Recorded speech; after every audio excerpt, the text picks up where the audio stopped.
Magandang hapon guys. Nakita ko nga pala yung kaso ng kapitbahay namin dun oh. Hingal na hingal. Para siyang uhaw na gutom. Kaya hindi ako nagdalawang isip na bigyan siya ng tubig at pagkunting pagkain. Meron pala ako na itabing tinapay.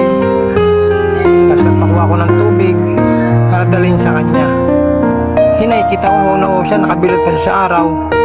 Pinabayaan lang siya ng kanyang amo doon. May aso rin naman kaming alaga kaya hindi iba sa akin ang nararamdaman ng mga aso. Una, doble ang higit ang nararamdaman nila kumpara sa ating mga tao. Lagay mo pala nakabilad siya sa araw,